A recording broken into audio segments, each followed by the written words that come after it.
Então, boa noite a todos.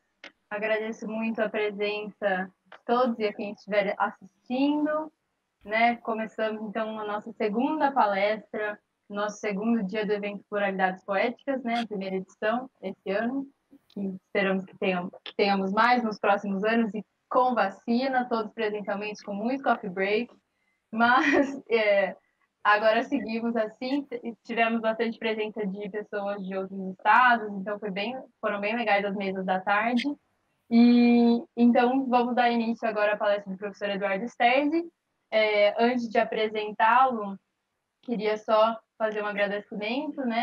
Primeiramente ao Centro Cultural do IEL, né? Que permitiu a nossa realização, principalmente a professora Daiane Almeida, que ajudou a gente com a realização do evento. Agradecer a informática por todo o suporte que está sendo dado para a gente, estão salvando a nossa vida, porque só nesses momentos que a gente descobre que a gente não tem letramento digital suficiente. E agradecer ao professor Estés e aos demais professores também que aceitaram participar. É uma honra para a gente ter um nome como o seu aqui conosco e acho que vai ser muito produtiva essa fala de agora. Agradeço também à organização do evento, né, aos demais organizadores que estão empenhados o dia inteiro aí para a gente conseguir construir um evento bacana. E acompanhem o caderno de programação, que amanhã tem bastante coisa legal também. Então, vou passar para a apresentação do professor Eduardo Sterzi. O professor Eduardo Sterzi é poeta, crítico literário. Ele é mestre em teoria literária pela PUC do Rio Grande do Sul, doutor em teoria e história literária pela Unicamp. Desde 2012 é professor de teoria literária no IEL, na Unicamp, né? Então, Instituto de Estudos da Linguagem, na Universidade Estadual de Campinas. E agora ele vai fazer uma fala e nos agradar nessa noite de terça-feira com uma fala sobre o Drummond. Então, passo a palavra ao professor. Muito obrigada e uma boa fala. Bom, eu que agradeço a apresentação. Eu queria dar boa noite a todas e todos, né? Eu queria, então, antes de tudo, agradecer o convite da comissão organizadora dessa primeira edição do Pluralidades Poéticas, né? E desejar que seja exatamente isso, né? A primeira de muitas edições. Eu acho que a primeira coisa que eu devo fazer é justificar o meu título, né? Uma pedra ainda no meio do caminho, morte e vida póstuma da poesia moderna. Que é também um modo de justificar a minha fala, né? Quando me foi feito o convite, a comissão me disse que o evento seria focado na produção poética contemporânea, mais exatamente aquela produzida e publicada entre 1950 e 2020, né? Como vocês podem ver no cartaz do evento, né? Bom, é um largo intervalo, né? Esse 1950 e 2020, né? Dentro do qual certamente haveria e há muito o que destacar. Por que, então, eu preferi falar sobre um poema publicado antes do período especificado, um poema dos anos 20 ainda, e ainda mais um poema super conhecido, sobre o qual, à primeira vista, nós podemos pensar que tudo já foi dito. Bom, me refiro, né, como já devem ter depreendido qualquer um que tenha lido ou ouvido o título, né, ao poema No Meio do Caminho, né, do Carlos Drummond de Andrade. Eu confesso que, antes de tudo, a minha decisão se deu por conveniência, né? Quando o convite chegou, eu estava trabalhando justamente sobre este poema, né, fazendo uma revisão da fortuna crítica dele, pensando sobre os ganhos e limites do que já tinha sido dito sobre ele e tentando encontrar alguma coisa de novo para dizer sobre ele, né? Mas não foi só por conveniência, eu queria acrescentar, né, justamente porque eu havia lido muito do que se escreveu sobre o poema, né, e a gente tem que lembrar aqui, né, e a partir do poema também, né, o que não é exatamente a mesma coisa, pelo menos não sempre, né, e aqui eu gostaria de lembrar que o próprio Drummond, né, publica nos anos 60, né, no final dos anos 60, um livro chamado Uma Pedra no Meio do Caminho, Biografia de um Poema, né, que é um livro que vai ter uma reedição mais recente, agora nessa década, né, passada, pelo Instituto Moreira Salles, né, uma reedição com acréscimos, com outros materiais, em que ele reúne justamente grande parte da recepção crítica, e não só crítica também, algumas ressonâncias, algumas repercussões criativas, mas também muitas ofensas geradas pelo poema. É um livro incrível, esse livro é um livro único dentro da biografia sobre poesia brasileira, né? Um livro em que um poeta pega um poema dele, né, e vai coletar, né, vai fazer o que ele mesmo chama de seleção e montagem, né, e eu acho essa palavra boa, montagem, né, como uma montagem cinematográfica, montar o que foi dito sobre esse poema, né, ou seja, em alguma medida ele transforma esse poema numa espécie de hipertexto, né, ele faz um poema que se abre aí para uma série de outros textos, né. Bom, foi justamente porque eu havia lido tudo isso, né, que eu me dei conta de que, em alguma medida, este poema concentra nele, né, uma série de questões que continuariam a ressoar nas décadas seguintes, né? Não apenas por conta da influência inegável que ele exerceu, mas também porque, e aqui eu vou lançar uma hipótese que eu sei que é arriscada, né? Nele, nesse poema, o seu autor, Drummond, conferiu consistência poética e, portanto, memorabilidade, a gente pode dizer também, né? Ou seja, essa persistência na memória, a uma determinada visão do que nós podemos descrever como impasse moderno, ou ainda a modernidade como impasse.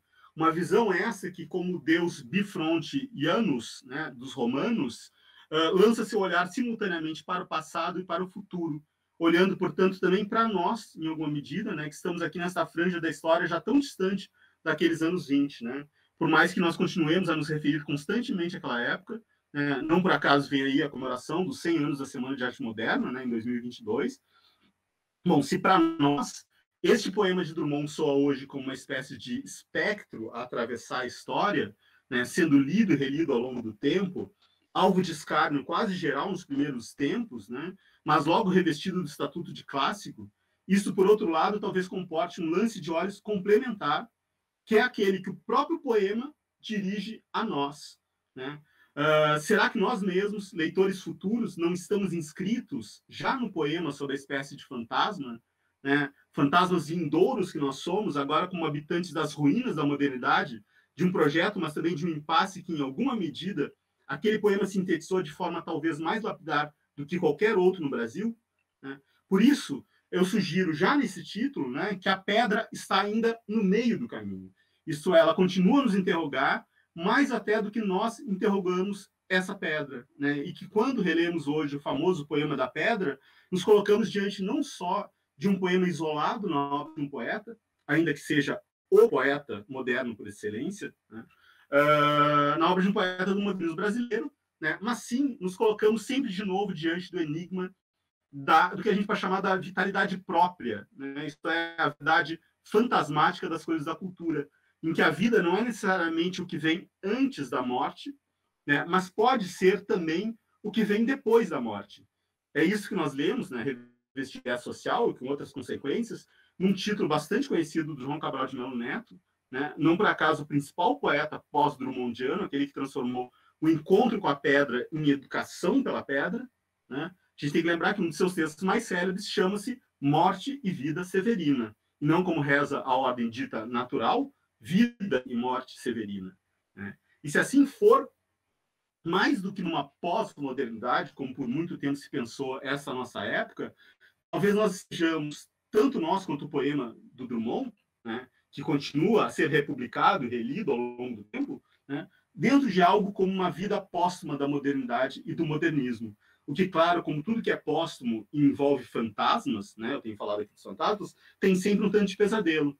Bom, talvez o desafio que se ponha hoje para os poetas, tanto quanto para os críticos, seja como acordar deste pesadelo, como e para onde despertar do pesadelo, não só da história, mas da pós-história, né? Bom, obviamente eu não pretendo apresentar aqui resposta alguma para essa questão, né? Se eu conseguir, por meio de uma série de notas, talvez um tanto desconexas, delinear alguma coisa da própria questão, isto é, dar a ver algo dos desafios do poema do Drummond para os seus leitores ainda hoje, eu já vou dar por satisfeito, né? Então, eu vou seguir um pouco aqui um texto que eu preparei, né? Vou começar projetando aqui, quero ver, vamos ver se vai dar certo. Vou projetar a primeira publicação do poema. Acho que entrou agora a publicação. Bom, no meio do caminho foi publicado pela primeira vez em julho de 1928, no terceiro número da revista de Antropofagia, mais exatamente na capa daquela edição do periódico dirigido então pelo Antônio de Alcântara Machado e pelo Raul Bopp. Ao lado do poema, acha-se um texto do próprio Alcântara Machado, intitulado Carniça, contra a persistência do positivismo kantiano no Brasil, né, embaixo de ambos, ocupando todo o rodapé da página, grafada totalmente em maiúsculas, né, uma citação do D'Alembert, né, extraída do discurso preliminar da enciclopédia, que diz assim: a barbárie dura séculos, parece que seja ela o nosso elemento, a razão e o bom gosto não fazem senão passar. Bom, é curioso que nas inúmeras análises e interpretações deste que é um dos mais conhecidos poemas de Drummond, né, se não de fato o mais conhecido, não se tenha refletido a propósito da convergência naquele momento entre essa espécie de redução da poesia, mas também da experiência do mundo nela implicada, a seus mínimos elementos e no meio do caminho, e a positivação da barbárie pela antropofagia. Bom, essa convergência talvez se deixe compreender mais facilmente à luz de um breve ensaio de Walter Benjamin, escrito 5 anos depois, mas que trata precisamente das transformações da sensibilidade histórico-estética e da produção artística entre o fim da Primeira Guerra Mundial e aquele instante. E nós não podemos esquecer que um dos únicos acontecimentos, né, internacionais registrados, ainda que em filigrana, em alguma poesia, né, o livro que depois, no meio do caminho, viria a integrar, foi o início da Primeira Guerra Mundial. Né? A gente tem também uma menção à Revolução Soviética, tem 2 poemas que tratam de personagens, né, o Rei de Sião e o outro sobre o czar naturalista. Né? São esses acontecimentos internacionais que a gente vai ver ali no livro. Né? Mas o início da guerra aparece, né? Dessa forma, né? No poema O Sobrevivente, aparece como o último trovador morreu em 1914. Né? Ou seja, o último poeta morreu em 1914. Pelo menos um tipo de poeta, o poeta tradicional trovador. Bom, neste ensaio, o Benjamin identifica na arte do período a emergência de um conceito novo e positivo de barbárie. Né? Uma resposta dialética à pobreza de experiência característica da modernidade vivida como trauma. Bom, é precisamente quando não tenta mais reatar ilusoriamente os laços com o patrimônio cultural que se revelou falso diante da experiência rebaixada e que, portanto, assume a miséria como ponto de partida, que o artista, nas palavras ainda do Benjamin, sente-se impelido a partir para frente, a começar de novo, a contentar-se com pouco, sem olhar nem para a direita nem para a esquerda. Bom, daí resulta uma desilusão radical com o século e, ao mesmo tempo, diz ainda o Benjamin, uma total fidelidade a este século. Em suma, um impasse, né, que o poeta, no meio do caminho, não tenta escamotear ou simplesmente deixar para trás, mas que, pelo contrário, converte no núcleo mesmo daquele poema inaugural e, por meio dele, em alguma medida, de toda a sua poesia. Não por acaso, alguns dos mais significativos e também mais conhecidos poemas de Drummond, né, de poesia a áporo, de O Enigma à Máquina do Mundo, retomam um esquema narrativo estabelecido No Meio do Caminho. Um sujeito que pode ser humano ou não se desloca de corpo inteiro com parte dele, por exemplo, a mão que escreve, né, ou apenas com o olhar, por um caminho que pode ser literal ou figurativo, quando se vê, né, de súbito, interceptado por algum objeto ou fato. Né? Decisivo em cada um desses poemas é a saída que o sujeito encontra para o impasse, a qual, no mais das vezes, comporta mais do que uma fuga propriamente dita, ou seja, uma saída, um aprofundamento no próprio impasse. E neste aparente paradoxo, que é, na verdade, a senha de uma dialética muito própria, né, muito característica da maneira como Drummond vê as coisas, talvez esteja o segredo da poesia do Drummond, né, a sua combinação improvável, mas insistente de recusa e compromisso, né, na forma frequente de um despiste, né, ou seja, recusa quando seria de se esperar compromisso e compromisso quando seria de se esperar recusa.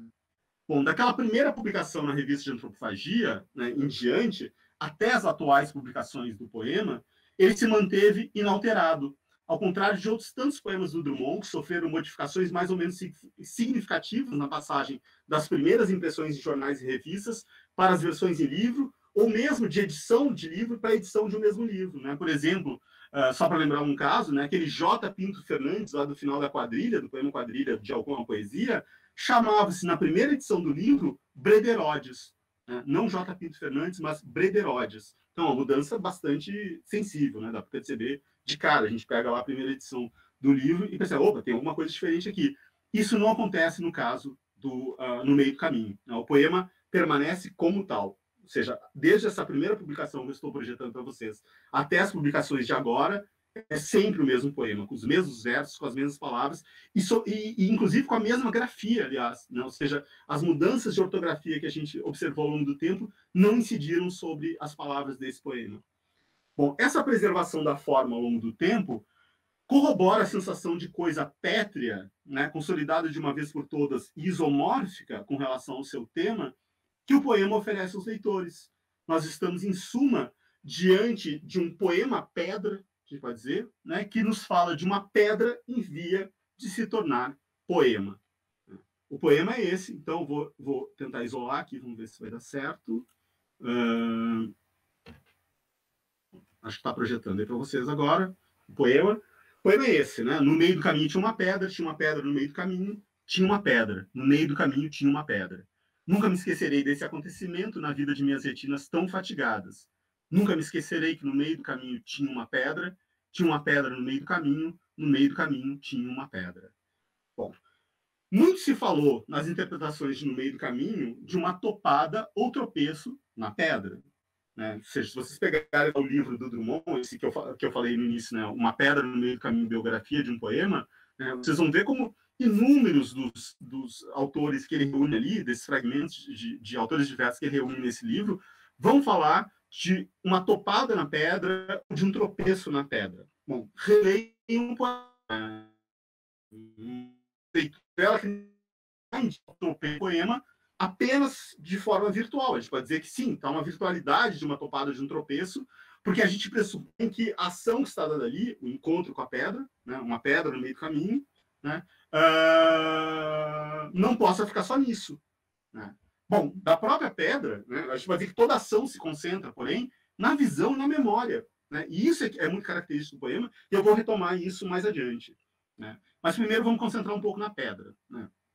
Da pedra nada se diz, a não ser sua localização, né, que pode ser tão metafórica quanto a própria pedra, né, no meio do caminho, e também que ela é inesquecível, né, nunca me esquecerei deste acontecimento, etc. Né. Bom, para ser inesquecível, a pedra passa por essa condição de acontecimento, haver uma pedra acontecimento. Né. Mas que acontecimento é esse? Né. Em alguma medida, é um acontecimento nu, né, ou seja, a própria experiência do acontecer, da contingência, né, que é etimologicamente esse ponto de toque ou de contato com as coisas, né, ainda que um toque ou contato virtual, como aqui, ou seja, vocês não vão ler esse toque, não tem uma topada ou pedra no poema, como eu disse, né, ou antes, para além da própria dessa própria noção de toque, de contato, mas também em alguma medida de uma queda, né, de uma queda na mundanidade da história, né, que já comporta alguma transcendência, ou seja, a gente só pode conceber a queda em contraposição a uma ascensão, né?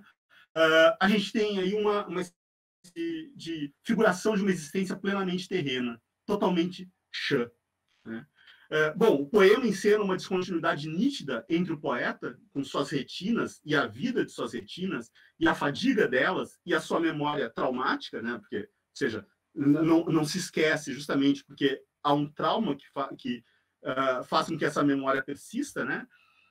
E, por outro lado, a pedra. Né? Então, tem essa descontinuidade muito nítida, né? Entre o poeta, por um lado, e a pedra. Esse sujeito que eu estou chamando de poeta. Né?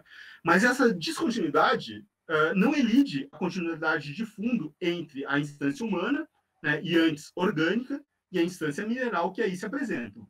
Né? Nós não podemos esquecer que, num poema bem posterior, Nosso Tempo, de A Rosa do Povo, né, o Drummond escreveria: meu nome é tumulto e escreve-se na pedra. Meu nome é tumulto e escreve-se na pedra. Bom, nessa poesia, né, na poesia do Drummond, governada por aquele procedimento que um crítico, Otton Garcia, chamou de jogo de palavra puxa-palavra, né, a gente pode dizer que tumulto e túmulo são vizinhos não apenas na ordem do dicionário, né, ou seja, é quase que quando a gente lê meu nome é tumulto e escreve na pedra, nós estamos lendo também meu nome é tumulto e essa pedra no que se escreve é o túmulo. Né, que é o lugar em que se escreve o nome na pedra. Né? Bom, afinal, né, a continuidade entre homem e minério se deixa discernir mais facilmente na morte, né, quando se realiza aquela aspiração ao inorgânico que Freud identificou em todos os movimentos da vida. Estou lembrando aqui de um trecho do Além do Princípio do Prazer. Né? No fundo de toda pulsão de vida, ele vai dizer, há uma pulsão de morte. Né? Ou seja, por trás de toda pulsão de vida, de todo impulso de vida, há sempre uma pulsão de morte, há sempre algo que nos leva em direção ao inorgânico, né? Porque no inorgânico se realiza aquilo que seria a paz da matéria, né? A pacificação da matéria, né? Depois de todo o tumulto, né? Tumulto da vida. Né? Mas que está presente também, né? A gente pode dizer essa continuidade, como nos lembrou recentemente um filósofo italiano chamado Emanuele Coccia, um filósofo muito jovem, né? Essa continuidade está presente também no começo da vida e não só no fim da vida. né? Vou citar um trechinho aqui do Kotia, né? Ele vai dizer assim: a vida é sempre a reencarnação do não vivo, a bricolagem do mineral, o carnaval de substância telúrica do planeta. Razão simples. Nós somos feitos de quê? De carbono. Nós viemos da Terra também, em alguma medida. Toda a vida vem da Terra. Toda a vida vem mineral preexistente, né? Bom, daí que o poeta demarca sua situação, já desde o título, né, para reiterá-la repetidas vezes no curso do poema, de modo a garantir o flagrante instantâneo desse momento de descontinuidade, né, dessa descontinuidade que ele demarca dentro de uma continuidade maior, né? No meio do caminho diz exatamente isso, é o momento da descontinuidade. Bom, esse meio do caminho, né, como nós aprendemos com Dante, né, que é provavelmente de onde vem essa expressão, né, é o meio do caminho de nossa vida, né, nel mezzo del caminho de nossa vida, né, é o início, é o primeiro verso da Divina Comédia, né? Nossa vida como indivíduos, mas também nossa vida como espécie, mais amplamente como criação una, né, unificada para além dos indivíduos, né, ou como vai dizer o Drummond num outro poema, criatura entre outras criaturas, né? Bom, isso do ponto de vista da vida, né? Mas tem a pedra, né? Pedra é o que estava lá antes de nós e que lá permanecerá quando nós tivermos desaparecido, né? Ainda que reduzida a pó, integrada a alguma construção humana. Ela, a pedra, é o signo da irredutibilidade de um real sólido e tangível, situado aquém e além da vida, seja essa vida humana ou não, né? Irredutível, portanto, em alguma medida, até mesmo a condição de signo. É o próprio tempo como concreção estática, né, fora das concepções lineares da evolução, do progresso, da cronologia, tanto quanto também fora das concepções cíclicas do tempo do mito, por exemplo. No máximo, a pedra é produto de erosão e sedimentação. A pedra tem algo de eternidade, né, sem ser, porém, realmente eterna. Até a pedra está submetida às dinâmicas da perda, na entropia geral do universo, da sua morte térmica, que ela antecipa em alguma medida. Se o tempo humano ocidental é o caminho, se a estruturação recursiva deste poema, né, vocês percebam aí que ela é toda recorrente, né, a estrutura, se a estrutura recursiva do poema sugere um círculo e, portanto, um ciclo que ganha áreas de maldição, algo próximo a isso, com aquele nunca me esquecerei, paródia talvez daquele eterno retorno como imagem do inferno que o Walter Benjamin, que eu já citei, detectou na modernidade a partir de uma leitura combinada que ele faz de Baudelaire, de Nietzsche, de Strindberg, né? A gente pode dizer que a pedra, no entanto, persiste e antes intercepta. Ela interrompe, em suma, tanto o caminho quanto o ciclo, ou seja, ela interrompe as duas concepções possíveis de tempo. Ela é algo como uma catástrofe interna ao próprio poema, é uma catástrofe concentrada, mas completa em si, que a partir de um único encontro faz antever uma vida de possíveis encontros ou encontrões, né? Daí que sua lembrança tem algo de trauma, né? O Nunca Me Esquecerei se desdobra ao longo da obra de Drummond, né, em inúmeras variantes, né? A poesia daquele momento que inunda a minha vida inteira, né, como ele vai dizer num outro poema, só que aqui na origem, numa versão negativa, ou exagerando a negatividade, né, porque aí nesse outro poema a poesia é a própria interrupção, é o próprio bloqueio, né? A pergunta implícita diante da pedra é já em alguma medida, né, para relembrar outro poema de Drummond, e agora, José? Ou seja, diante da pedra e agora, né? E a síntese de tudo isso, projetada num plano mais amplo, coletivo, social, é para lembrar outro poema de Drummond, né, que toda história é remorso, né? Tanto pior aqui no início do percurso poético drummondiano, quando não é a rigor possível nem remorder sem quebrar os dentes, né? Porque a pedra é imastigável. Ela é o ponto cego da atualização, então, mais recente do modernismo, né, que era a antropofagia, né? A gente não pode esquecer, como eu chamei a atenção agora há pouco, né, que esse poema foi publicado primeiro, antes de entrar em alguma poesia, né, o primeiro livro do Drummond, na revista de antropofagia, no terceiro número da revista de antropofagia, né, que é justamente um momento aí de ruptura com o primeiro modernismo também, a gente tem que chamar a atenção, né? Ou seja, a gente tem aí o ponto de quebra da mordedura canibal, né, invocada pelos antropófagos, né, sobretudo por Oswald de Andrade, mas também por Alcântara Machado, também por Raul Bopp, que são os diretores da revista, né? Bom, Valéry, lembrado por Auguste de Campos a propósito justamente da antropofagia, dizia: eu mordo o que posso, né? Ou seja, é uma espécie de um dos tantos projetos modernos dos quais a gente se coloca, é justamente esse de eu mordo o que posso. Ou seja, eu estou diante do possível e eu tento devorar, tento absorver tudo o que posso. Mas aqui a gente pode dizer que essa mordedura, essa mordida não é possível, né? Porque é uma pedra que a gente tem como símbolo, como signo do real. Né? Uma constatação que aqui ganha áreas de ultracontemporaneidade, né, lida hoje, se nós lembramos uma passagem recente do filósofo Achille Mbembe, né, no seu estudo sobre o brutalismo, né, quando ele examina a ideia de antropoceno. Né, ele vai dizer assim, se de fato a humanidade se transformou numa força geológica, então não se pode mais falar de história como tal. Toda história é doravante, por definição, geohistória. Né? É a história da Terra. Né? E a gente pode dizer, é a história da pedra também. Né? Bom, se as vanguardas, sobretudo em suas vertentes construtivistas, tenderam a conceber a modernidade como um projeto, isso é, como idealização e planejamento de um vetor que apontava unidirecionalmente para o futuro, né, na linha de um evolucionismo que vinha da filosofia da Ilustração e dos seus desdobramentos científicos, né, um poeta como Drummond, em contraposição a tanto otimismo, prefere se ater ao impasse, ao momento, em suma, de colapso do projeto. Daí, aliás, que quando o projeto se apresenta de modo mais explícito na sua poesia, por exemplo, em Hino Nacional de Brejo das Almas, ele o faz pelo filtro da ironia, isto é, vazado na própria forma retórica do impasse. Né? Não deixa de ser curioso, sintomático, que Drummond, né, como homem de Estado, que ele também foi, não só poeta, mas homem de Estado, ao atuar como chefe de gabinete de Gustavo Capanema, ministro da Educação e Saúde do governo Vargas, que ele encarnasse com tanta dedicação precisamente o projeto cujos limites na poesia ele vivia a assinalar. Bom, como aprender poeticamente essa oposição entre impasse e projeto?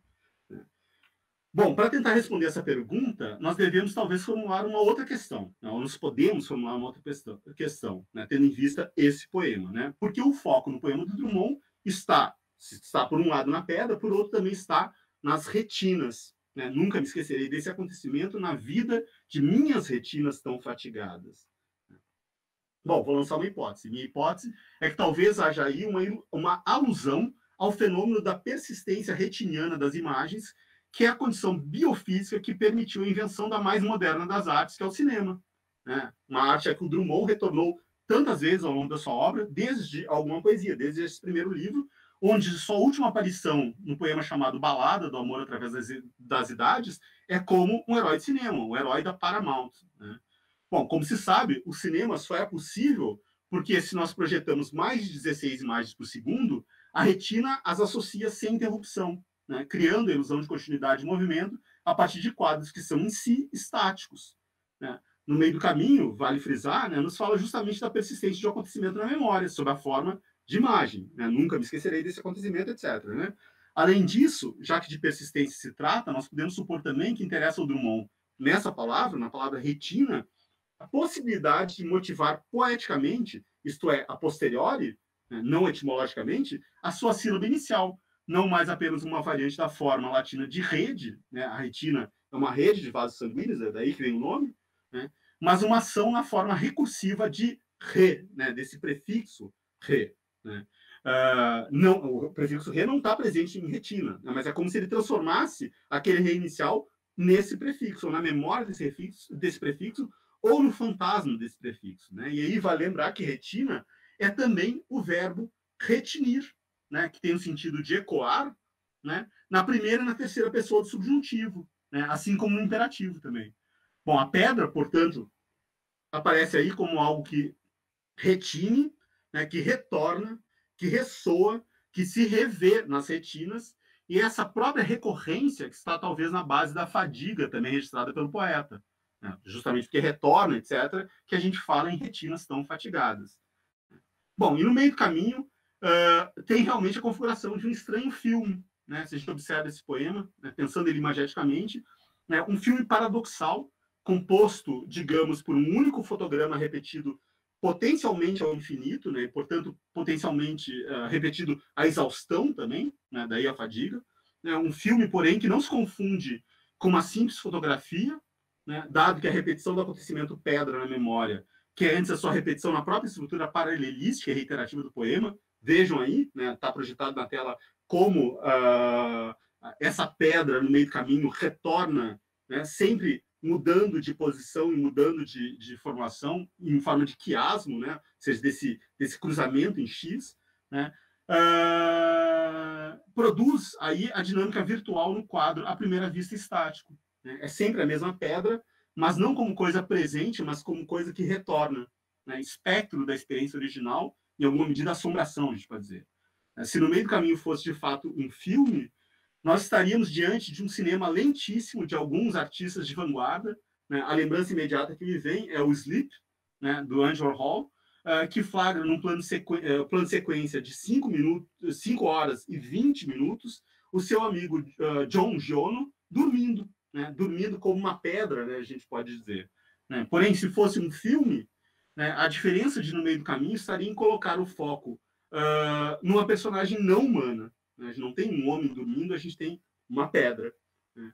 Essa radicalidade experimental da persistência cinematográfica da pedra numa memória que é ela mesma figurada desde o início como vida, na vida de minhas retinas tão fatigadas, né, o que se fala, não é provavelmente a memória, é um desdobramento quase lógico de uma radicalidade anterior, que é a da própria ação inicial do poema, né, um drama restrito, protagonizado por uma pedra e por umas retinas isoladas, mais do que provavelmente uma figura humana em qualquer completude, né? Que lembrava já essa formação original, esse drama inicial, lembrava já o Beckett mais, né, o Samuel Beckett mais extremo, né?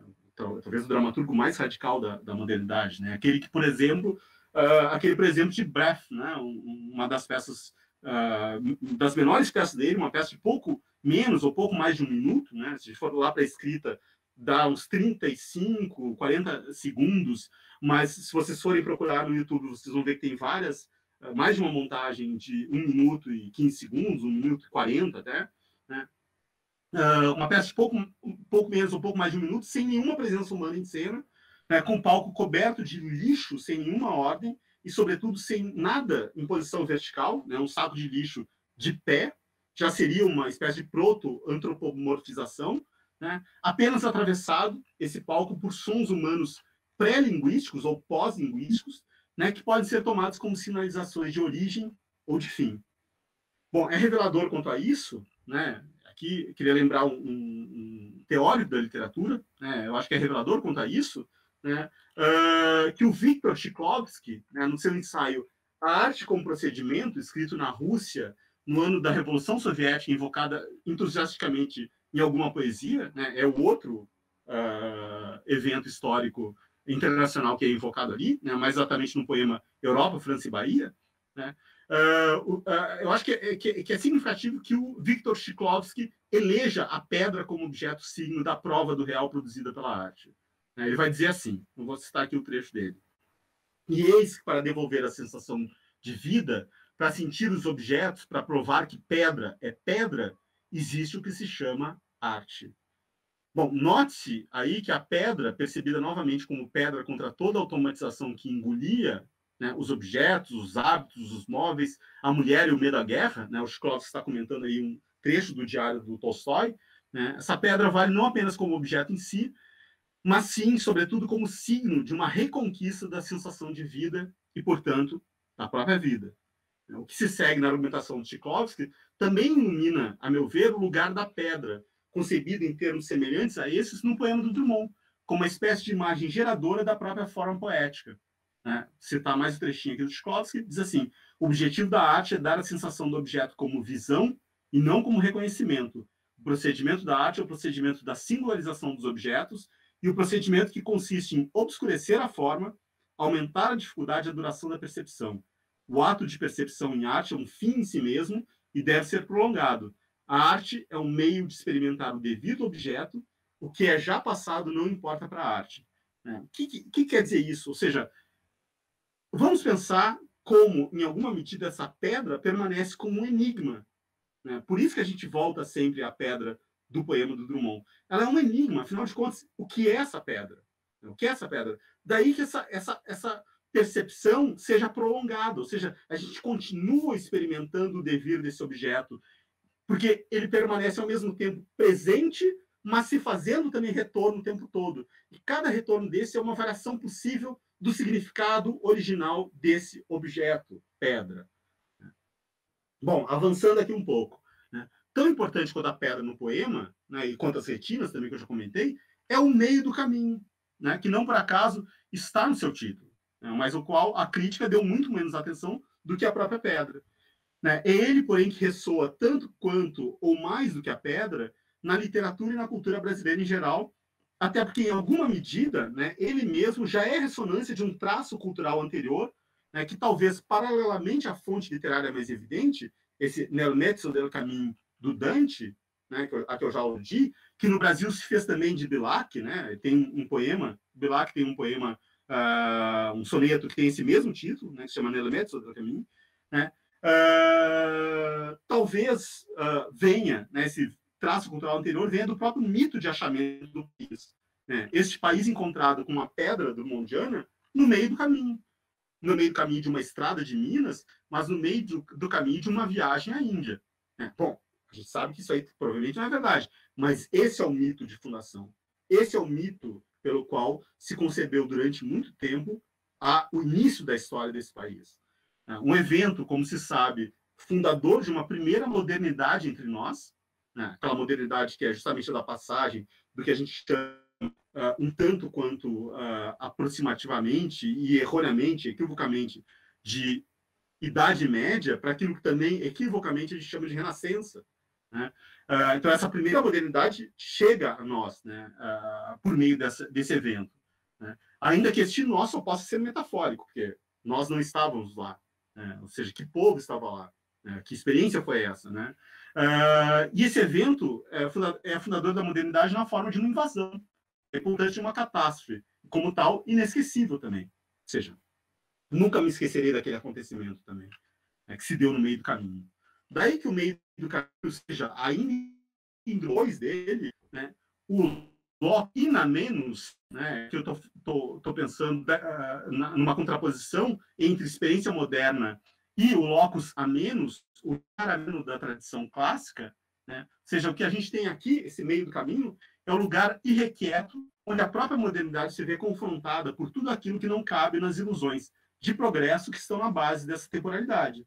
A pedra no meio do caminho vai ser depois o diabo na rua no meio do redemoinho, né, do Guimarães Rosa, vai ser também o giro do Corisco antes da morte em Deus e o Diabo na Terra do Sol, do Glauber Rocha, será também a Brasília em forma de cruz e avião do Juscelino, do Lúcio Costa e do Oscar Niemeyer, né, ou ainda na versão tropicalista do Caetano Veloso, esse monumento monstruoso inaugurado no Planalto Central do país, né, na canção Tropicália, né, será também a fome de centro e de simetria, né, dos poetas concretistas, né. Vai ser também o sonho do padre Nando no Quarup de Antônio Calado de reconstruir o Brasil a partir do seu centro geográfico, no qual, porém, só há um imenso formigueiro, né, reminiscente das saúvas do Macunaíma, né, vizinho também do formigueiro do Ferreira Goulart, que, porém, é uma proliferação a partir do meio do caminho.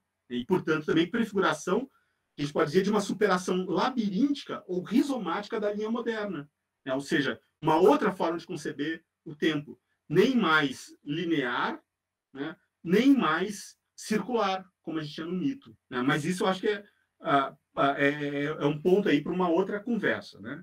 Bom, um dos leitores que melhor parece ter aprendido a negatividade do poema do Drummond, ou seja, aquele confronto entre esse projeto, né, justamente ao retomar a tópica do meio do caminho, foi o Torquato Neto, né, que, de resto, por diversas vezes, ao longo da sua obra, glosou alguns dos principais motes drummondianos. Da questão dramática de José, né, num poema de juventude, poema chamado Tema, que permaneceu inédito até a edição mais recente dos escritos do Torquato Neto. Né. Vou só citar aqui brevemente esse poema. Ele vai dizer assim: "E agora, José?", perguntou o Carlos Drummond. "E agora, José?", responde depressa ao Carlos Drummond. "Quem é o culpado de eu não ser poeta? O Carlos Drummond? Meu pai? Minha mãe? Tu, José? José do Carlos Drummond, tu és um ladrão. Roubaste a minha poesia, deixaste-me só, abandonado, nu, sem poesia, sem nada." Isso está nesse poema de juventude, né, que permaneceu inédito até essa edição mais recente, mas a gente tem Drummond também presente na abertura, né, o Drummond da abertura do poema de Sete Faces, presente numa das canções mais conhecidas do Torquato Neto, né, composta junto com o Jades Macalé, que é o Neto, né? quando ele vai dizer, eu não vou cantar aqui, mas diz assim, quando eu nasci um anjo morto, louco, solto, louco, torto, pouco morto, veio ler minha mão. Bom, é numa de suas últimas intervenções, né, uma das últimas intervenções do Torquato Neto na coluna Geleia Geral, que era a coluna de jornal que ele manteve na última hora, entre agosto de 1971 até março de 1972, é ali que ele retoma um dos lugares comuns com que registra uma devastação que é epocal. O país vivia o momento mais violento da ditadura, a gente não vai esquecer, de 71, 72, mas também pessoal, pouco tempo depois, todos os seus livros podem ser lidos como cifras dessa morte que viria. Então, eu queria citar esse trecho. Né? Ele vai dizer assim, meu coração despedaçado não aguenta mais, não quer, não pode, não tem tempo, não tem nada que me faça ficar sentado, deitado de pé, esperando. A fogo, meu coração não aguenta ficar sentado, sofrendo, morrendo, debaixo da chuva, na beira da calçada, no meio do caminho. Vereda, esgoto das maravilhas, ilhas, trilhas, musical, calma calamidade, fevereiro, março, abril. Bom, isso o Torquato Neto. Né? Queria, então, dar um saldo do Torquato Neto para um leitor mais recente, né, que é o Nuno Ramos, que é um artista plástico e um escritor também excepcional, muito, muito bom, né, que num comentário recente, num diário que ele vem mantendo ao longo dos últimos anos, né, que foi apenas parcialmente publicado, né, 2 trechos desse diário foram publicados em anos sucessivos na revista Piauí, né, num desses trechos, ele chamou atenção para a excepcionalidade da pedra dentro da obra do próprio Drummond. É uma excepcionalidade que, porém, não tira dela, né, da pedra e do poema No Meio do Caminho, o seu caráter modelar. Né? Daí que ter gerado, como já chamei atenção aqui, tantos poemas que repetem seu esquema narrativo, como já disse. Né? Bom, diz assim o Nuno Ramos, né? Eu queria citar, é um trecho um pouquinho grande, mas eu queria citar aqui todo, assim, porque eu acho que é muito bom. Em alguma medida, ele sintetiza várias das coisas que eu vim dizendo até aqui. A pedra de Drummond é o centro e a origem dessa questão. A redundância como núcleo de distanciamento, de uma harmonia, em suma, um lugar agudo e confiante de onde olhar, como se o impulso antirretórico do primeiro modernismo chegasse logo ao seu núcleo intransponível e algo paradoxal. Uma pedra, uma pedra, uma pedra. Há, no entanto, tão pouco dessa pedra no conjunto da poesia de Drummond, mais próxima de um enorme tufão, onde tudo se eleva no ar e dança, embaralha e mistura, antes de pousar novamente, reconfigurado. Há momentos pedra, claro, diz aí no Ramos, mas circundados, por essa espécie de moenda onde estilos, países, momentos históricos, patriarcas, mulheres, vacas, formigas, crianças, suas vozes, seus bigodes, documentos de época, celebridades, funcionários públicos, fantasmas familiares, nomes de rua, estão se gestando e misturando. O poema, No Meio do Caminho, é loucamente original e deslocado no conjunto ternamente otimista de alguma poesia. Trata-se de um OVNI cujo planeta de origem é difícil localizar. Ele tem uma hipótese que o Nuno faz, né, que ele diz o capítulo dos pontinhos em Memórias Póstumas de Brás Cubas, né, e que funda a poesia brasileira num outro patamar, mais complexo e ambicioso do que tudo que veio antes. A partir dessa identidade 1000 vezes repetida, desse substantivo que nunca sai da frente, desse ensimesmamento das retinas fatigadas, dessa espécie de cansaço premonitório que antecipa a intuição levi-straussiana, mais do que exóticos, os trópicos são antiquados, né, um trecho dos Tristes Trópicos, desse olhar para trás e não para frente, para a metade do meio do caminho que já foi, e não para que virá, e que encontrará na estrada pedregosa de A Máquina do Mundo a sua conclusão clássica, definitiva. Aí a lírica brasileira ganha outra escala. Pois há aqui um abraço de ternura, pessimismo e ironia que define bem a poética de Drummond como um todo. Essa renúncia à imediata propulsão do bandeirismo de 22, uma infância que sobrevoaria os escombros empoeirados da história, garante, paradoxalmente, um vento de popa que atravessará um século inteiro quase. A partir dela, Drummond vai levar, viajar, dançar, trair sua pedra e tirar disso o mais extraordinário voo de xamã da arte brasileira do século XX. João Cabral é que será fiel a essa pedra, nunca esquecerá esse acontecimento de sua vida de retinas e enxaquecas tão fatigadas, e, contrapondo-se ao modelo drummondiano, concentrará todo o pó e toda a água, é bom lembrar, há tanta água em Cabral, num caroço que vai aos poucos tomando lugar do fruto. A poesia de Drummond inaugura, se espanta, esquece, brinca, mistura, aproveita, um momento antes que vire ruína. A de Cabral retorna, corrige a si mesma, concentra, nomeia, diz de novo, franze o senho, corta, limpa, se livra do que não precisa, eivada de uma negatividade e uma contiguidade com a morte permanentes, ganhou, no entanto, confiança. Como discurso do método cartesiano, de tanto duvidar, acaba escapando da própria dúvida. E se mesmado ou não, contraditório ou não, exigindo cada vez mais de si, tematizando-se a cada momento, a verdade é que a potência do dizer em Cabral parece sempre inteira, tentando retornar a gesta ao essencial, ao eu cide. A dúvida de Drummond, será possível ir além dessa pedra que não para de voltar e voltar, é o ponto de origem da obra de Cabral, mas também seu ponto de retorno. Para o projeto de Cabral, escrever toda a obra com uma única palavra, essa palavra específica, pedra, não seria uma má escolha. Bom, citei esse trecho grande aí do Nuno Ramos, porque eu acho que em alguma medida sintetiza muito do que eu vinha falando. E aqui eu já estou chegando ao fim, né? Queria depois, a gente vai ter um tempo para perguntas, imagino.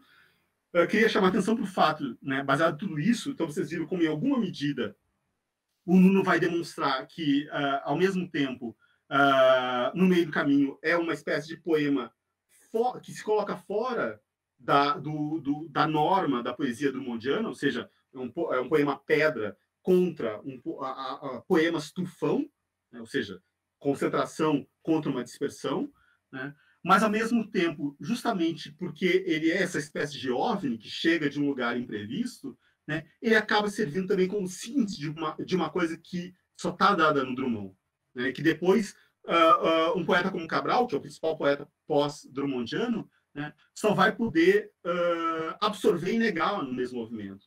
Né? Ou seja, os desdobramentos da pedra não são o mesmo no Drummond e no Cabral. Queria lembrar, por fim, né, que o Drummond não incluiu no meio do caminho na sua primeira antologia pessoal, né, publicada em 1956 sob o título de 50 poemas escolhidos pelo autor. Numa nota à entrada do volume, ele frisou a diferença entre escolha e preferência, postulando certa objetividade para a seleção que ele fez. Ele vai dizer assim: aqui se reúnem documentos ilustrativos de preocupações e processos através de diferentes fases de vida. O selecionador não teve em mira o que mais lhe agrada, se é que alguma coisa lhe agrade. Preferiu informar.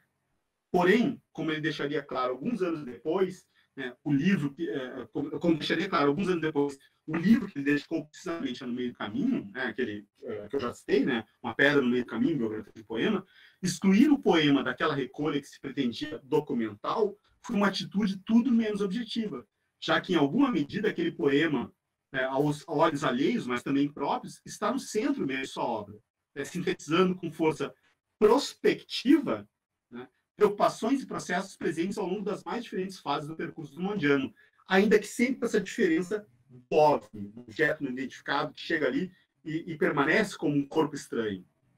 A exclusão, portanto, pode ser interpretada talvez como reação poética, mas também psíquica, a essa centralidade do poema, como se o poeta quisesse tirar da vista do público aquela que é uma das principais, se não a principal chave de entrada e compreensão para a singularidade da sua obra. Compreende-se, então, que numa segunda antologia pessoal, publicada apenas 6 anos depois dessa primeira, e pela posição conferida a cada poema na montagem do volume e pelos títulos expressivos atribuídos às 8 sessões em que os poemas se dispõem, valem como a... Eu me perdi aqui. Valem como a mais penetrante e consequente exegese de sua obra pelo próprio poeta. Né? Aí, aquele poema que tinha sido deixado de fora retorna em posição tão importante, abrindo a sessão final que reúne sob o título algo pomposo, mas ao mesmo tempo exato, de tentativa de exploração e de interpretação do estar no mundo. Né? Ele aparece aí ao lado de alguns dos textos poéticos mais consistentes e mesmo maduros do Drummond, né? Como Resíduo, Elegia e A Máquina do Mundo, que é, como deve lembrar qualquer um que tenha lido o poema, uma reescrita direta, muito presa, do poema do primeiro livro dele, No Meio do Caminho, lá de Alguma Poesia.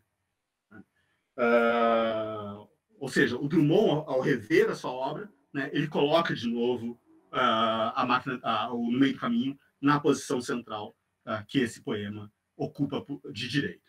Né? Então, era isso que eu tinha que falar. Né? Agradeço muito a audiência de vocês, né? E agora eu acho que a gente vai ter um tempo para questões. Hein? Professor, muito obrigada, foi incrível a palestra. Realmente, a gente teve aqui a oportunidade de ver quase que uma continuação da biografia do poema, né, com seus comentários. E agora estamos recebendo algumas perguntas aqui pelo chat do YouTube. Eu já tenho uma aqui, feita pelo Fadu, que é a seguinte. Se a pedra é como acontecimento, as diversas falas sobre pedra retomam-na para fazer dela acontecimento fantasmal no presente? Com isso, a crítica poderia ser uma forma de agenciamento das imagens fantasmais que também passam pelas retinas? Poderia falar um pouco sobre essa nossa posição de críticos de uma historiografia que assimila, quase que indigesta, a interrupção engendrada do poema e atualizasse o acontecimento? Sim, eu acho que nós, como leitores, né, de leitura também das outras artes, eu não diferencio uma coisa da outra, ou seja, eu tenho trabalhado nos últimos tempos sempre um pouco entre as artes, né, trabalhando em literatura, artes visuais, fotografia, e até outros campos, antropologia, etc. Né? Eu acho que cada vez mais fica claro para mim que nós nos relacionamos com as obras sob a forma de imagens, ou seja, elas nos chegam com a potência própria das imagens. Imagem no sentido muito complexo, ou seja, imagem não só a imagem visível, né, mas também a gente pode dizer que em alguma medida participa dessas virtudes, dessas potências da imagem também, as sonoridades, ou as outras formas de ressonância sensorial, né? Ou seja, cada vez mais para mim fica claro que quando a gente fala de imagem, a gente não está falando daquilo que se dá a ver para um único sentido, mas sim daquilo que se põe em contato com a gente como experiência necessariamente sinestésica, ou seja, envolvendo vários sentidos também. Não pode esquecer que um dos principais poetas dos últimos anos, ou seja, um dos principais poetas contemporâneos, que foi o Haroldo de Campos, reivindicou para sua obra, ou seja, para em alguma medida dar conta da experiência poética dele, um trecho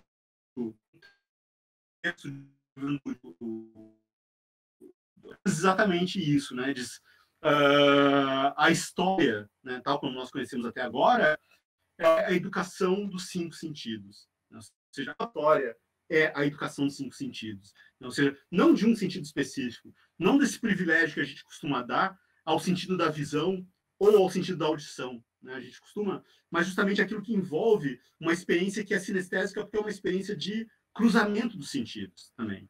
Né? Eu acho que isso, qualquer pessoa que leia um poema como deve ser lido, né, percebe isso, que a leitura não é só um fato, nunca é só um fato visual ou nunca é só um fato auditivo. Né? Que há sempre um apelo sensível na leitura do poema que acaba nos envolvendo corporeamente. Né? Ou seja, muitas vezes é uma experiência que envolve até uma tatibilidade, um tato que vai além dessa experiência do tato mais básico, ou seja, de tocar as coisas. Né? Por que eu digo isso? Porque muitas vezes, quando a gente lê poema, a reação que a gente tem é uma reação que passa pela pele. Né? Quantas vezes, ou seja, quando a gente entra em contato com uma obra de arte que nos comove, uma das expressões que a gente usa é dizer, eu fiquei arrepiado ao ver esse filme, ouvir essa música. Ou seja, aí eu acho que é uma prova concreta, uma evidência concreta de experiência artística, de experiência estética, a gente quer dizer, está dada na poesia, mas que está dada também nas outras artes, né? É uma experiência que passa pelo corpo todo. Né? Claro, com diferentes graus, com diferentes intensidades, dependendo da experiência dada, né? Mas é isso, dado. Então, eu acho que em alguma medida, quando eu falo em imagem, eu estou pensando nessa imagem nesse sentido mais complexo, ou seja, uma imagem justamente como aquilo que, em alguma medida, se desprende da figuração original da obra, da forma como a obra se configurava no seu momento, e que chega a nós e que nos atravessa, né? Que atravessa a nossa experiência corporal. E aí eu acho que sim, em alguma medida, um leitor crítico não deve se furtar isso. Né? Ou seja, o leitor crítico ele não é um sujeito de uma estética que tenta se depurar cada vez mais daquilo que é da ordem do corpo, que é da ordem da sensorialidade, né? Pelo contrário, eu acho que o grande desafio é como que a gente ativa essa sensibilidade sem perder também a capacidade de né?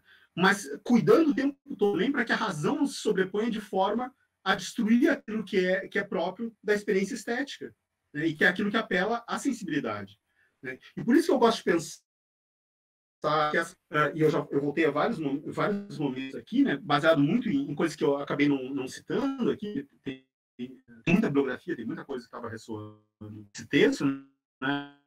Retornei que, em alguma medida, tanto a pedra quanto o poema, né, funcionam como um espectro, funcionam como fantasmas, né? Porque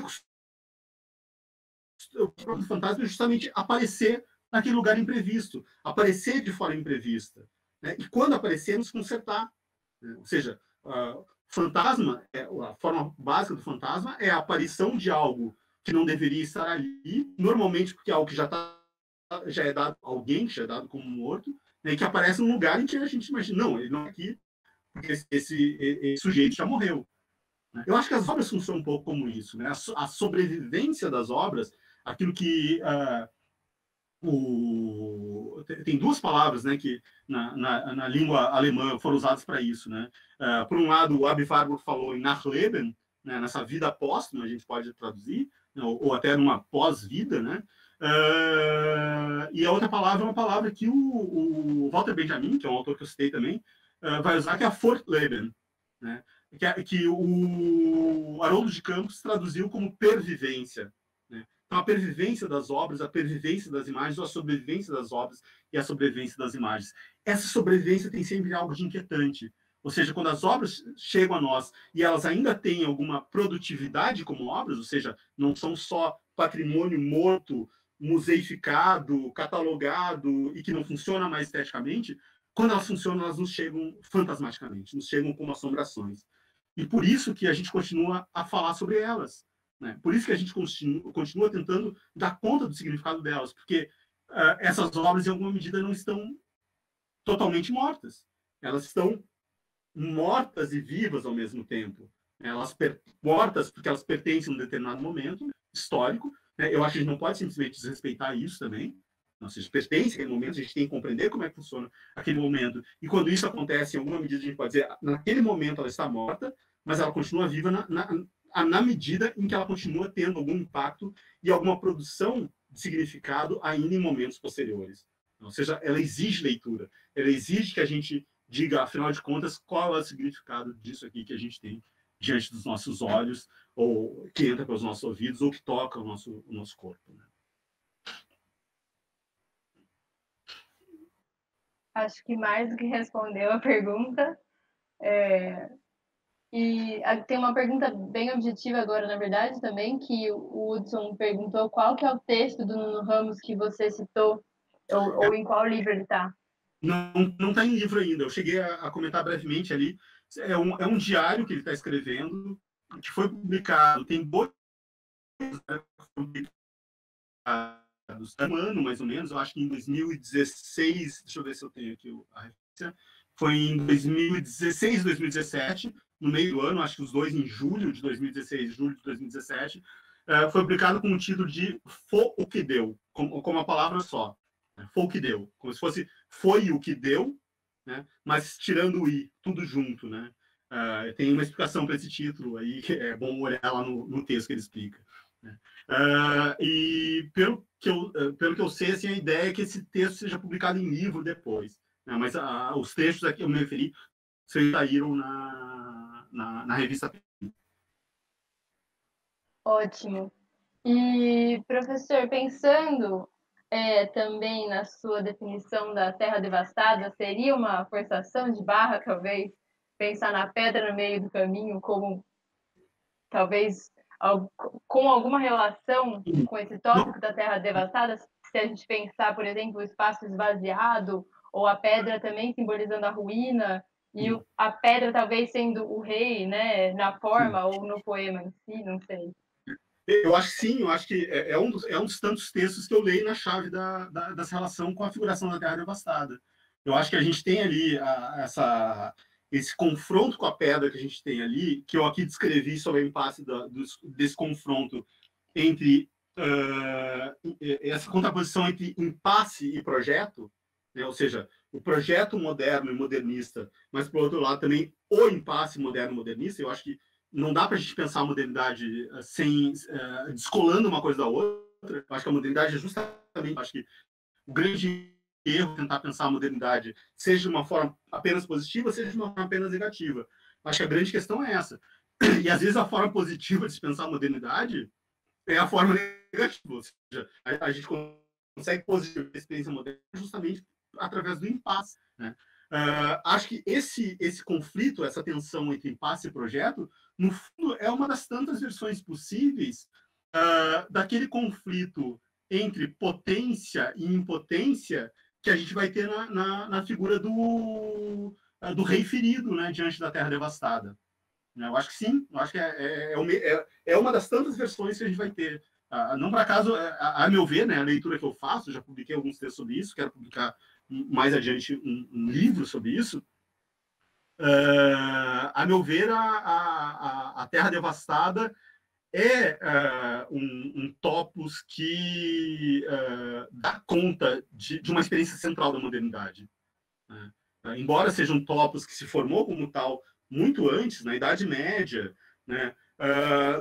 Claro, com ressonâncias de coisas que vieram da antiguidade, eu acho que na modernidade diz algo que é muito próprio. Ou seja, em alguma medida, os poetas olharam para aquele topos, para aquela imagem, e se viram naquilo ali. Ou seja, viram algo da sua experiência, da experiência moderna naquele topos, né? Por isso que ele vai ser retomado tantas vezes, né? Ou seja, no Drummond a gente vai encontrar, não só nesse poema, mas em vários outros poemas também a gente vai encontrar, né, a figuração do deserto em alguns poemas, tá na Máquina do Mundo, a gente pode dizer, ou seja, a própria rejeição da Máquina do Mundo num poema chamado A Máquina do Mundo, eu acho que tem a ver com esse jogo entre potência e impotência, né?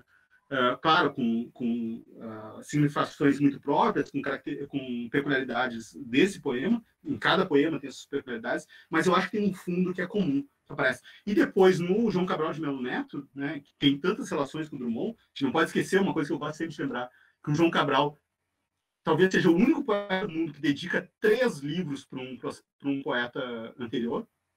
É um caso de estudo mesmo, ou seja, estudar, acho que é o peso do Drummond ali em cima dele, tão forte que é como se estivesse pagando uma dívida ao longo de 3 livros, né, para depois se diferenciar, mas a presença da Terra Devastada vai ser imensa na obra do Cabral, né, uma experiência central para a obra do Cabral também, né, em inúmeros poemas dele, né, e muitas vezes em diálogo com aquele que é o formulador principal da Terra Devastada no século XX, que é o T.S. Eliot, né? Ou seja, o poeta autor do The Wasteland, né? Ele vai reescrever trechos, ou seja, reescrever de forma muito, muito clara. Ou seja, a gente pega trechos em que ele está reescrevendo. Ele pega o poema do Eliot e ele escreve de outra forma, dizendo coisas que estão no Eliot, usando as mesmas citações, por exemplo, do Dante, que o Eliot vai fazer, mas falando de outra forma, etc. Então, o Cabral faz tudo isso, né? E, por outro lado, eu acho que tem vários outros poemas do Drummond, né? Um deles é a Florianausia, né? Da Rosa do Povo, né? Que estão muito colados também em poemas do Eliot, né? Eu sugiro, leiam, né, a Florianausia e a canção de amor do Prufrock, lá do Eliot, né? Vocês vão ver como tem coisas que são... Não é só coincidência, é um ato de leitura e escrita. Perfeito. Tem mais uma questão que acho que continua aí na nossa tentativa de aprender o meio do caminho e aprender a pedra, né? É a pergunta do Alex Nascimento. Ele pergunta: no meio do caminho pode ser entendido como uma encruzilhada? Quando Drummond evoca o signo pedra, há a possibilidade da evocação de imagens primordiais? A gente tem que pensar o que seriam essas imagens primordiais, né? Eu acho que sim, mas acho que é questão de se pensar. Mas eu vou me ater só à questão da encruzilhada, né?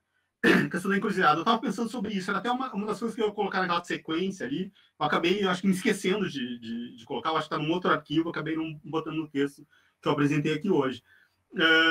acho que a questão da encruzilhada é importante, né?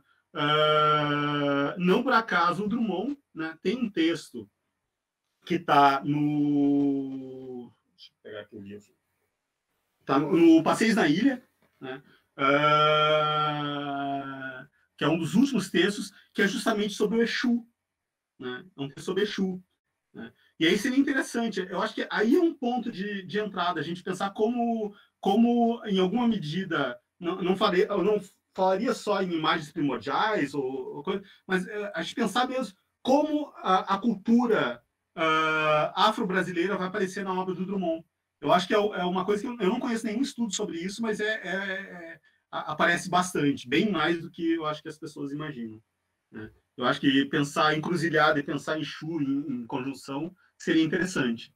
Né? Não sei se nesse poema específico, mas ao longo da obra do Drummond está presente. E a gente pode pensar que, em alguma medida, se a gente vê esse poema como uma espécie de momento de origem, de emergência da realidade da obra do Drummond, a gente pode dizer que quando ele chega ao Exu e quando ele chega à encruzilhada, né, o que ele está fazendo é desdobrar algo que já estava dado nesse poema, né, mesmo que o próprio Exu não estivesse dado nesse poema. Ou seja, para dizer que, pelo contrário, talvez não seja o Exu que esteja na pedra já, né, mas essa pedra que vai dar no Exu, ou seja, essa pedra que vai dar origem ao Exu no Drummond. Incrível, não sabia da existência dessa camada aí também. Eu leiga. Mas tem mais duas perguntas aqui. Eu acho que eu vou ler as duas juntas, que talvez você já relacione tudo e já feche elas num comentário só. O primeiro seria que um momento da sua fala foi dedicado às retinas, o que evoca certa ideia de visão que assombra. Se essa fadiga nos remete ao cansaço, resultado do esforço aplicado para fugir do incontornável, haveria no cansaço uma resignação? O fantasma teria tomado de conta do sujeito poético? E aí a segunda pergunta seria, nesse sentido, professor, lembro-me da implicação da métexis na mimesis, ou ao menos como a compreende Nance, justamente para pensar nas reversíveis e consecutivas sobredeterminações da concepção de ressonância e de como essas ressonâncias são reelaboradas também em diferentes regimes de visão, criados exatamente no atravessamento dos sentidos. Deixa eu ver que eu já estava prestando atenção agora na segunda, já fui me esquecendo um pouco da primeira questão. Que era... Eu vou colocar aqui no chat também, se você preferir ler. Às vezes facilita aqui, né? Sim, a questão da resignação, né? Primeira questão. Era isso que eu ia falar, eu tinha esquecido.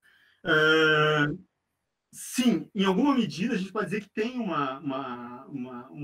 alguma resignação do Drummond, mas é uma resignação sempre que é sempre parte de uma dialética que vai além da resignação. Né? Eu acho que isso atravessa a obra do Drummond, né? Quando ele vai dizer, por exemplo, né, sempre também, até porque essas questões são sempre trabalhadas de uma forma irônica, ou seja, ele afirma alguma coisa para dizer outra, né? Por exemplo, quando ele vai dizer que cansou de ser moderno, agora vai ser eterno, ou quando ele vai citar o Valéry para dizer que os acontecimentos agora o entediam, etc., né? Ou seja, numa epígrafe famosa do Claro Enigma, né? Ou seja, tem vários momentos que a gente pode dizer que são momentos resignados do Drummond. Mas eu acho que o grande erro é a gente ler isso separadamente do resto da obra. Ou seja, a obra dele é um fluxo contínuo, né? E um fluxo dialético também, que uma determinada formulação ela só existe como contraposição a uma outra forma de formação. Né? Eu falei um pouco disso na minha apresentação, acho, quando eu falei da questão do despiste, né? Ou seja, como a saída no Drummond, a saída do impasse, envolve sempre algo de despiste, ou seja, é sempre uma recusa que é compromisso ao mesmo tempo, e um compromisso que é recusa ao mesmo tempo. Né? Ou seja, quando se espera que ele vá demonstrar um compromisso com o tempo, com a história, etc., ele diz, não, recuso isso, não quero esse compromisso. Ou quando se espera que ele vai insistir na recusa, ele vai lá e se compromete. Né? Eu acho que sem compreender isso, a gente não compreende a complexidade da obra do Drummond. É uma obra que é justamente complexa por causa disso, ou seja, ela é difícil de aprender. Não por acaso, a figura do deus Jano, né, Janus, né, dos romanos, esse deus que olha para o passado e para o futuro, né, deus bifronte, que tem duas faces, vai aparecer tanto na crítica do Drummond. Eu mesmo citei aqui, né, mas o Otton Garcia, né, num livro dele que se chama Esfinge Clara, lá um texto que tem sobre Drummond nesse livro, né, ele vai falar várias vezes do Janus, ou da semântica bifronte, ele vai falar, que a gente tem na obra do Drummond. Ou seja, como sempre aponta para duas coisas ao mesmo tempo. Eu acho que sim, eu acho que o Drummond é esse poeta. Ou seja, por isso eu não diria assim, tudo bem, a gente pode ter alguma resignação, mas ela não se esgota em si mesma. Ou seja, a resignação é parte de um esquema que é um pouco mais complexo que a resignação, né? E respondendo aqui a segunda questão, né, que é essa implicação da metexis na mimesis, né, a partir do Jean-Luc Nancy, né, ressonância aí, qual é a outra? Acho que tinha uma outra concepção de ressonância e alguma coisa que não está aparecendo aqui na...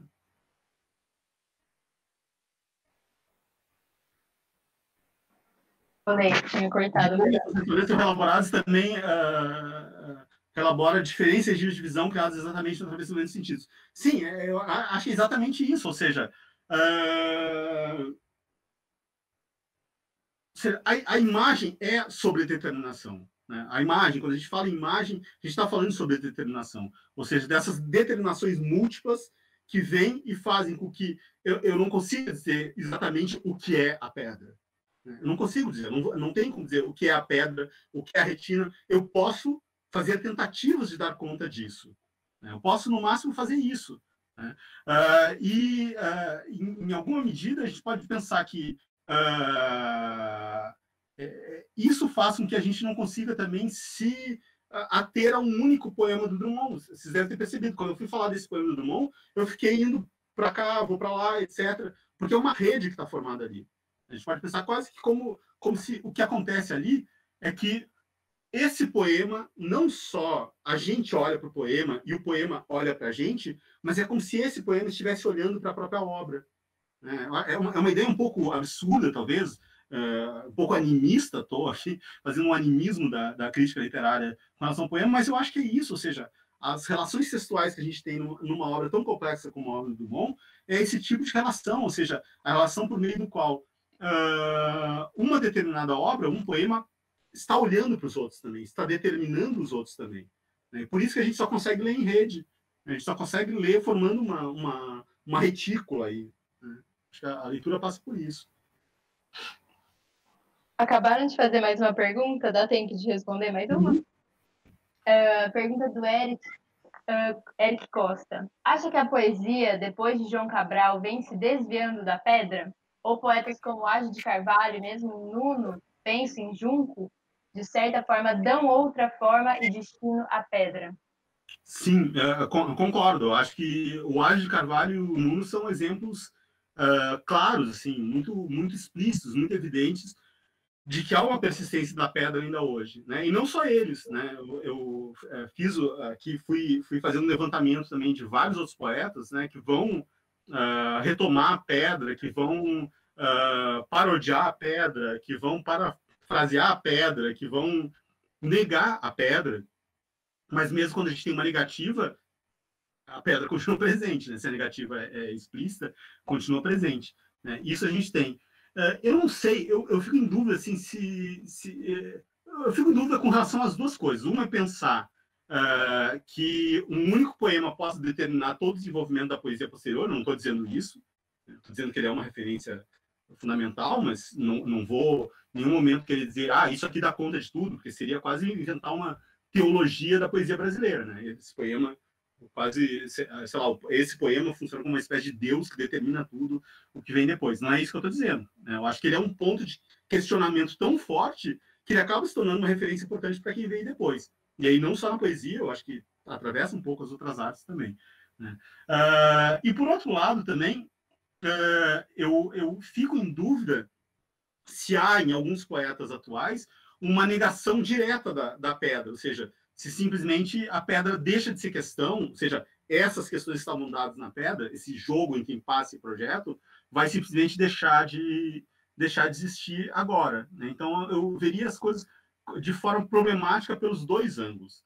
Né? Eu acho que sim, eu acho que, por um lado, né, a gente pode pensar que tem uma série de poetas mais recentes, né, que já pensam para muito além das questões que estavam dadas na modernidade. Né? As questões são outras. Quer dizer que as questões são outras. Claro, passou. A gente tem aí um século já de diferença com relação a esse tempo. Né? Então, tudo bem. Ou seja, as questões têm que ser outras. Quando passam 5 anos, as questões já são outras. Né? Mas, por outro lado, né, eu diria que a poesia moderna no Brasil ela teve uma força de impregnação cultural tão forte, ou seja, em alguma medida ela nos forneceu uma espécie de repertório básico, não só um repertório poético, mas um repertório de imagens por meio dos quais a gente pensa o país e pensa as nossas próprias vidas, que eu acho que quem escreve para fora desses modelos, quem escreve coisas que supostamente não tem nada a ver com esse modelo, no final das contas é tão forte, é tão intensa, essas imagens são tão intensas que necessariamente vai ser um esforço reativo. Ou seja, para eu fazer outra coisa, eu tenho que reagir contra, eu tenho que deixar de lado. E ao deixar de lado, estou em alguma medida reafirmando a potência daquelas imagens ainda, né? Ou seja, acho que vai demorar um tempinho ainda para a gente sair de vez do círculo da modernidade, né? Mas eu acho que essa é uma questão fundamental. Eu fico sempre pensando, eu acho que isso tem a ver um pouco com aquilo que eu falei dessa versão de pesadelo ou de inferno da modernidade, né? Ou seja, a modernidade é quase como uma espécie de círculo infernal que a gente não consegue mais sair dela, né? E isso é muito curioso, né? Como, em alguma medida, é tão difícil pensar aquilo que vem para depois do moderno. Né? Como é difícil, a gente não consegue, a gente tenta pensar, quando vê, a gente recai de novo nos modelos modernos. E isso vem desde muito cedo, ou seja, se a gente pegar 45, os poetas já estavam se dizendo contra o modernismo. Né? Já estavam tentando fazer uma coisa completamente descolada do modernismo.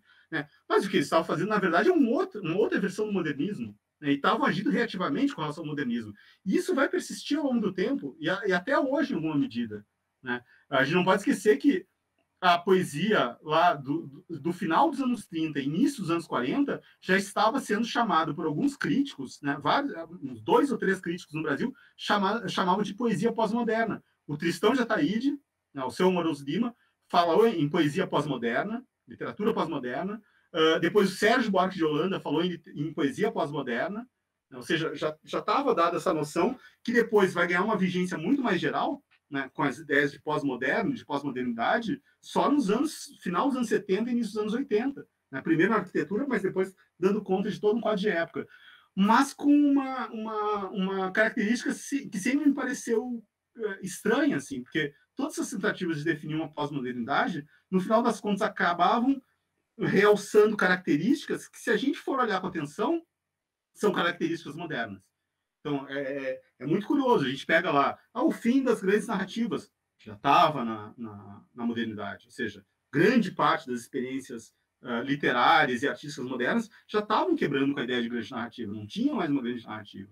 Né? Então, é muito curioso isso. Ou seja, e eu tenho impressão, às vezes, estou até me baseando no que o Paul Deman fala, né? O Paul Deman vai dizer, bom, a gente tem agora a pós-modernidade, né? Depois a gente vai ter o quê? A pós-pós-modernidade, depois a pós-pós-pós-modernidade, né? Talvez a grande questão seja como é que a gente sai desse círculo. Né? Eu não tenho uma resposta para isso. Eu, como leitor crítico, a única coisa que eu constato é que, em alguma medida, a gente está ainda dentro desse círculo. Né? Tentando sair, mas eu acho que dentro desse círculo ainda. Última pergunta, então, só para finalizar, e aí a gente libera todo mundo para o jantar. Se você poderia falar um pouquinho se assim, da recepção do poema quando ele foi publicado pela primeira vez, se o público já enxergou toda essa dimensão de tudo que você falou até agora, por exemplo, no poema, ou se isso demorou para começar a ser levantado como um poema assim, significativo, simbólico.